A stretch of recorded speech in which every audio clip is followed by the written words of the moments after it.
हम सिख भाई बहन हैं तो हमारी शादियां होती हैं आनंद कारज के हिसाब से, गुरुद्वारे में जाते हैं। अगर हिंदू भाई है तो शादियां होती हैं मंदिरों में, 7 फेरे होते हैं। जैसे पहले चल रहा था वो भी तो सही है, एक कानून लाने का फायदा क्या है? हमारे देश में बहुत सारी दहेज को लेकर के हत्याएं हो रही हैं या खुशियां हो रही हैं जिसे कहेंगे, या कई सारे रेप केस होते हैं। तो पुराने मसले वो हल करें, नए मसले पे बाद में बातचीत कि सरकार जो है, क्योंकि अभी 2024 की चुनाव आने वाले हैं तो लोगों का ध्यान भटकाने के लिए यूसीसी का मुद्दा लेकर के आई है। बिल्कुल सही, यही बात है। अगर यही चीज उठानी होती तो पहले उठाते, 9 साल पहले से क्या कर रहे थे। आपको क्या लगता है कि अगर ऐसा कानून आएगा तो किस किस तरह की समस्याएं जो हैं वो हल होंगी? मुझे पसंद नहीं जो ज़्यादा शादियाँ होती है ना, बस एक ही होना चाहिए, चाहे हिंदू हो चाहे मुस्लिम हो, शादी एक ही होनी चाहिए बस।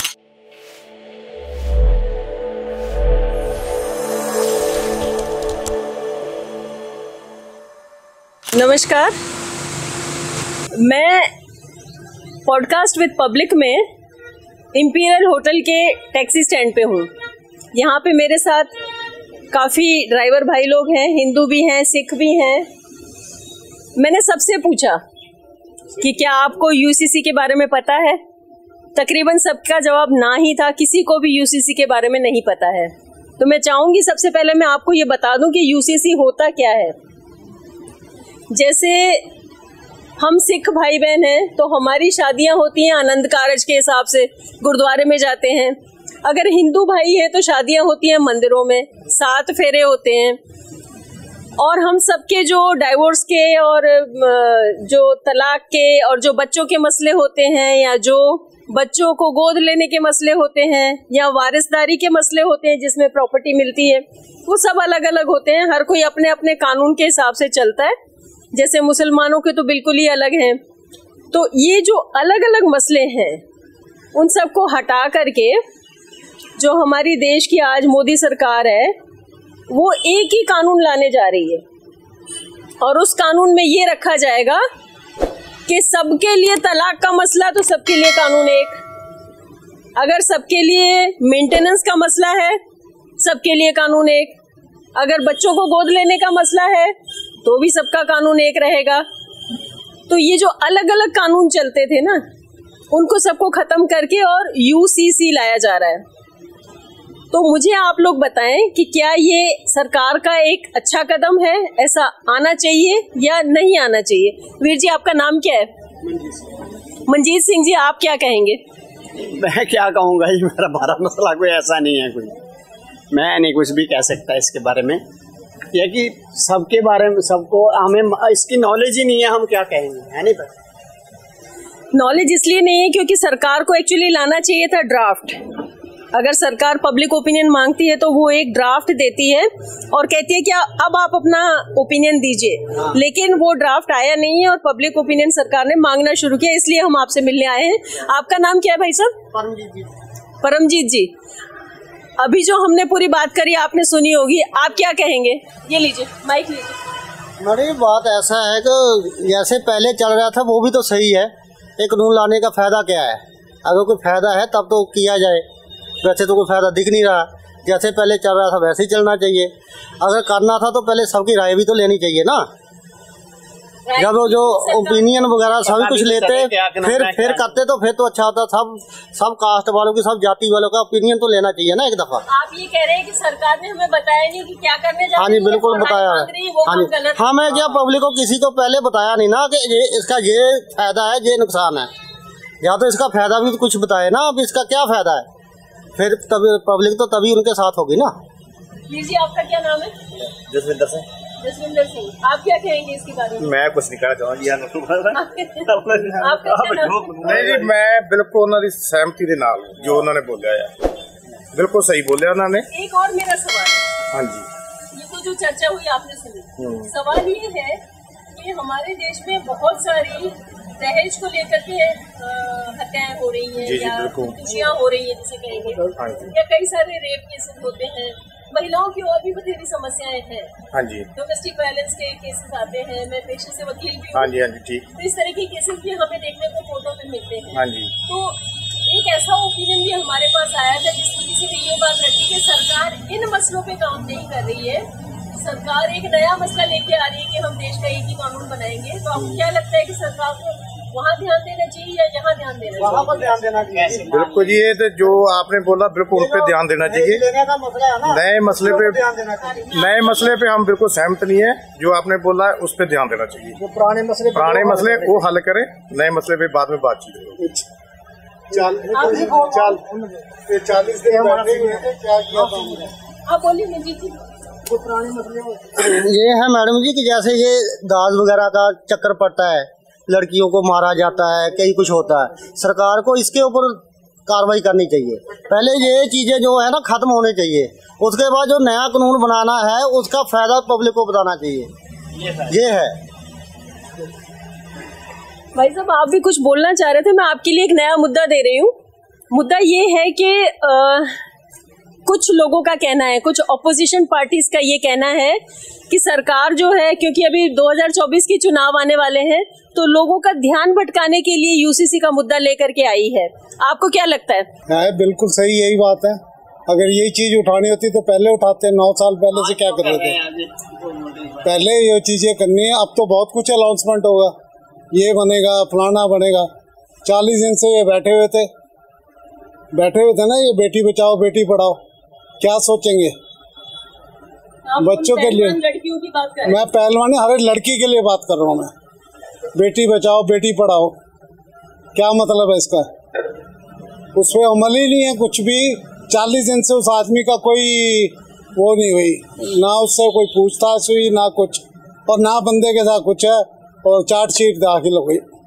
ये भी हिंदुस्तान के अंदर पहली बार हुआ होगा कि बंदे को ना अरेस्ट किया ना कुछ, और चार्जशीट लग गई कोर्ट में। अब आपने हम सबकी बातें सुन ली। अब आप मुझे बताइए कि सरकार ठीक कर रही है या सरकार से आप कोई और बात रखना चाहते हैं? खोल के बोलिए। नहीं, इसमें ठीक वाली बात ही क्या है? ये देखो ना, उन्होंने सब बताया कि ऐसे ऐसे कानून के बारे में, ये जो इतने मसले हैं पिछले, वो कोई हल नहीं हो रहे, कुछ नहीं हो रहा। तो आगे नए कानून बनाने वाले उसका क्या फायदा होगा? उलझाने के लिए ही है पब्लिक को कि वोटिंग आ रही है, तो इसके लिए। तो आपको लगता है कि सरकार जो है ये ध्यान हटाने के लिए ये सारे कानून ला रही है? वास्तव में ये कानून जो अगर आएगा भी तो सही नहीं है सरकार के लिए? है नहीं जी, देखो अलग अलग सारे अपने अलग अलग सब जो धर्म है उनके अलग अलग सिस्टम है, तो एकदम कैसे चेंज कर लेंगे वो? इसमें धर्म चेंज करने वाली बात नहीं है। धर्म नहीं, मसले हैं उसमें, उनके सारे जो रुझाव हैं उसको कैसे चेंज करेंगे? चलिए, आप सबसे मिलके मुझे बहुत अच्छा लगा। 1 मिनट, ये वाला कानून आएगा, जैसे हिंदू लोग तो दोबारा इसमें बोलिए।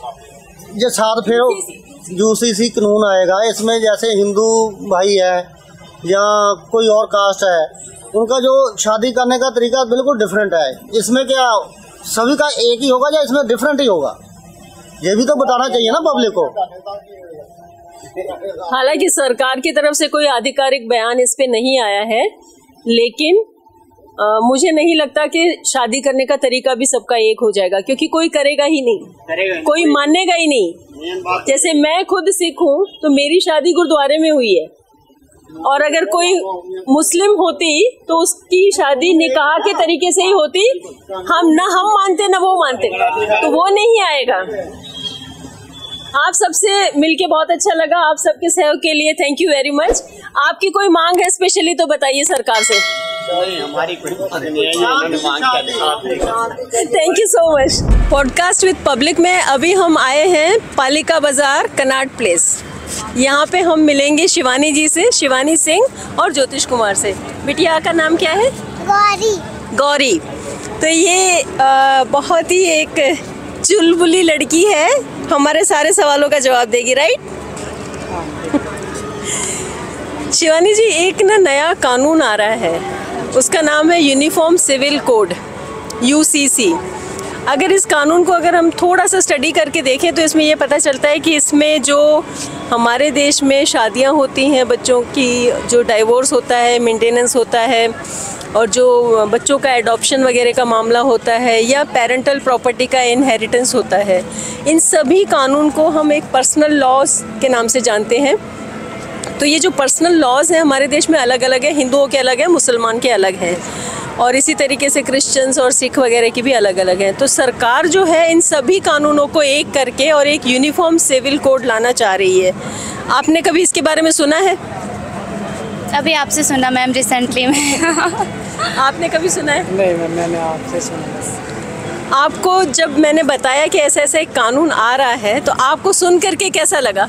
अच्छा लगा मुझे। ऐसा कानून आना चाहिए? हाँ बिल्कुल आना चाहिए। एक ही लॉ होना चाहिए, सबके लिए एक लॉ होना चाहिए। आपको क्या लगता है कि अगर ऐसा कानून आएगा तो किस किस तरह की समस्याएं जो हैं वो हल होंगी? कोई समस्याएं की बात अब कर नहीं सकता, समस्या तो हर जम खड़ा हो जाता है। हल है कि सब एक होंगे, और क्या, एक ही होनी चाहिए कानून हिंदुस्तान के अंदर। तो जैसे मुस्लिम में शादियां ज़्यादा हैं, हिंदुओं में एक है, हाँ, फिर वो भी एक हो जाएगा। हाँ एक ही होना चाहिए, एक ही होना चाहिए। आप क्या कहेंगे? वो मुझे पसंद नहीं, जो ज़्यादा शादियाँ होती हैं ना, बस एक ही होना चाहिए, चाहे हिंदू हो चाहे मुस्लिम हो, शादी एक ही होनी चाहिए बस। और बच्चों के एडॉप्शन के बारे में आप क्या कहेंगे? अधिकार जो है ये अच्छा है, हम ले सकते हैं गोद, बच्चों को गोद लेना, ये तो अच्छी बात है। जैसे किसी को नहीं है, अब जो चाहते हैं पेरेंट्स जो नहीं बन सकते हैं तो एडॉप्ट करना बुरी बात नहीं है, सही है ये तो। जिसको बच्चे नहीं है, जिनके माँ बाप नहीं है, माँ बाप को, बच्चे को माँ बाप मिल जाएंगे। और अभी जो एडॉप्शन का कानून है ना, वो मुस्लिम्स के लिए अलग है, हिंदुओं के लिए अलग है। मुस्लिम्स को वो अधिकार मिला ही नहीं था। ये एक सुप्रीम कोर्ट में केस आया था, उसके बाद में ये अधिकार मिलना शुरू हुआ था, तो उनको काफ़ी तकलीफ़ उठानी पड़ती थी, जबकि हिंदुओं के लिए कानून है। तो क्या आपको लगता है कि इससे मुसलमानों का कोई भला होगा? नहीं, बिल्कुल मुस्लिम के लिए भी कानून होना चाहिए ही। मुस्लिम भी अडॉप्ट कर सकते हैं, बच्चा क्यों नहीं कर सकते हैं? अगर उनके बच्चे नहीं है वो गोद ले सकते हैं, वो भी पाल सकते हैं। शादी कर लेंगे ना, वो बच्चे गोद क्यों लेंगे फिर? अगर नहीं करना चाहते हैं, अगर साथ रहना चाहते हैं, एक ही साथ रहना चाहते हैं हस्बैंड वाइफ, वो बच्चा गोद ले सकते हैं। वो आपको लगता है कि मुस्लिम में जो ज़्यादा शादियाँ होती हैं उसका कारण बच्चे नहीं होना है? बिल्कुल, ये भी हो कहीं ना कहीं ये कारण तो है मैम। और अगर ज़्यादा शादियाँ होती हैं तो इससे तकलीफ़ औरतों को होती है? औरतों को होती है, बिल्कुल औरत को ही तकलीफ होती है। आपको लगता है कि ये कानून आने से मुसलमान औरतों का भला होगा? बिल्कुल होगा मैम। बच्चों के लिए तो वो शादियाँ करते हैं कि उनके बच्चे अगर नहीं हुआ तो शादियाँ करते हैं दोबारा दूसरा शादी। आपसे मिलके बहुत अच्छा लगा, थैंक यू वेरी मच। आपके टाइम के लिए बहुत बहुत शुक्रिया। Bye bye.